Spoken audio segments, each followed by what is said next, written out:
Hi, I'm Gina Wagers, and in this presentation we're going to be discussing the involvement of local, state, and federal government agencies in school oversight. So the three levels of government that have any involvement in setting educational policy and determining funding and things like that include the federal government.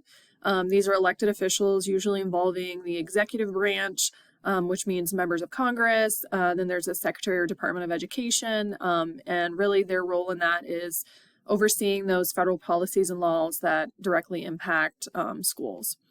The second one is the state government, which is kind of a little bit more localized to where you live.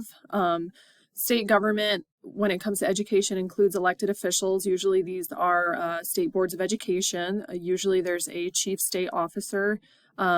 Usually the title depends on where you are, but it could be the state superintendent of schools or the secretary of education for that state. But their role is basically overseeing state constitution laws and regulations that directly impact schools. And then the third one is more local government, which would be like the county or the specific region that you live in within the state. And those local governments, as far as schools go, would be elected officials. Usually they range between 3 and 15, making up school boards or boards of education. And then also they work with state government as far as representatives that advocate for certain bills and amendments, and then overseeing specific policies that are directly related to that specific district that they're representing or working for. So the role of the federal government is basically enacting overarching school guidelines, kind of setting standards to support the way schools are run across the country. Basically, that includes allocating funds and ensuring that those resources are utilized equitably for quality education, setting standards for education and certain checkpoints. A lot of times these are initiatives to ensure that students are acquiring certain skills at certain levels of their education.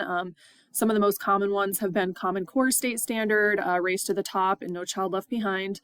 The role of the federal government is also to promote equity in education by reducing disparities, and a lot of times those are directly related to specific laws or bills passed that have to do with the way we communicate with parents and families, the access they have to certain educational information or records, and things like that.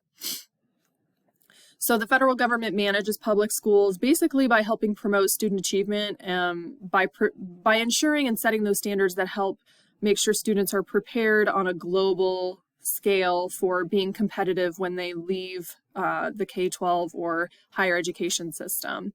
It also helps ensure equal access, and again, thinking of student and parental rights. So what the federal government does will provide accountability measures, whether that's standardization of curriculum or standardized testing to measure those benchmarks. Also funding opportunities. There are specific funds from the federal government have to be used specific ways within school districts. They're allocated for certain programs or things. They can't be really used for anything else. And then in some ways they can also impact teacher salaries and benefits. The role of the state government then on a more local level is shaping educational policy that's going to directly impact schools within that state. And again, like the majority of funding for public schools comes from that state or local level rather than the federal government. So at the state level, the government is also responsible for licensing of schools and educators, setting those standards and benchmarks that have to be met in order to measure whether teachers are licensed, providing oversight to their local school boards, setting policies for curricula, standards, and assessments, and then developing programs and funding that support teacher hiring and retention. And this is one where we've seen a lot of changes recently, especially post-COVID, where a lot more schools and states are adopting different pathways for schools to license educators in order to fill some of those roles within their schools. So like grow your own programs are pretty popular now for a lot of districts. Also offering like loan forgiveness and scholarship programs to increase hiring for teachers. So the state government manages public schools by directly impacting the students' day-to-day experiences and outcomes. So a lot more local policy and decisions that are made regarding schools affect the day-to-day operations of schools, whereas the federal government's policies are more overarching guidelines for, how things run throughout the school district yearly. So the state government manages public schools by determining requirements for enrollment, setting graduation requirements. Title I funds are a big part of this too, especially for at-risk programming and staffing. They can provide also support, depending on the state, for retirement systems. I know in Kansas we have CAPERS. They provide structure for determining jobs and education levels needed to fuel economic growth within that state. I'm not originally from Kansas, so I know the FFA group and courses like that at the secondary level are kind of new to me because that's more of a localized Kansas thing. That is not something that like every state really funds or supports. And then also establishing a civic culture by building and reinforcing community, social coherence, and shared values. And a lot of times at the state level too, there are certain curricula or certain courses that are approved at the secondary level that have to do specifically with like Kansas history is one of them that I know that our middle schoolers take here as far as one of their history credits or courses, which again just depends on the state and where you are and what specific educational requirements they have. So the role of the more local government, depending on your county or your specific district, is to develop that annual budget that runs the school system or the school district, setting school-specific policies for districts and then for specific buildings, and then hiring and evaluating the superintendent. They also maintain public records and accountability for all of those things that are happening at the local school level, and then they set pay and other conditions of employment for employees of the school district. So the local government manages public schools by overseeing a lot of the academic issues. They have to approve curriculum, adopt grading systems, set policies on attendance and things like that, overseeing financial issues like approving funds for specific activities or projects within the district. And then again, they don't have the ability to raise revenue necessarily. They need approval from county and they have to depend on voters for specific projects, especially those that require like increasing taxes if we're building a new school building and things like that. So for my local school, which is USD 475, directly from our Board of Education website page for our district, the role or the job of the Board of Education is to set policies for operating the schools and to employ staff to carry out these policies. And so some of the specific examples that are listed or communicated to our community about the Board of Education is that they're responsible for adopting budget and overseeing spending.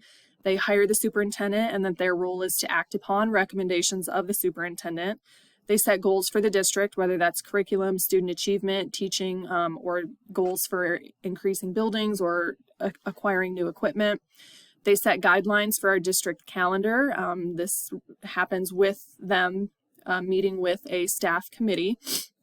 And then they also engage in negotiations for certified teacher contracts, and then they communicate with the public through board meetings, listening sessions, and public comment forums. So my experience with each of the different levels of government and their involvement with education. At the federal level, I do work in a school district and a school that receives Title I funding for some of its programming. This is specifically true for our after-school tutoring program and the way that those employees that stay after school to provide that tutoring service to students are paid. In addition to that, we have to complete annual training on some of the federal regulations and laws for our district as far as FERPA and other things that guide our communication and interaction with students and then their families. At the state level, I obviously, as a classroom teacher, have to maintain my state licensure, and I am subject to the teacher evaluation criteria that's set forth by the state. I also have to utilize curriculum that meets state standards. Some of the newer ones in our district and in my building specifically for this year have to do with requirements that were passed at the state level for a financial literacy class at the secondary level. Also changes that we're making to individualized plans of studies or IPSs for secondary students, graduation requirements, and then enrollment requirements. And then at a more local level, I engage with the Board of Education as a member of the calendar committee for the district. We work closely with them when we're planning out and mapping out what the calendar for the school year should look like, our academic calendar. I also, as a member of my building leadership team, have been asked to present data on our student progress and growth measures to the Board of Education during Board of Education meetings. And then just as a member of the community, because I do live in the community where I work, voting on mill increases for new buildings that were built in our district. I have references, relevance, and my reflection.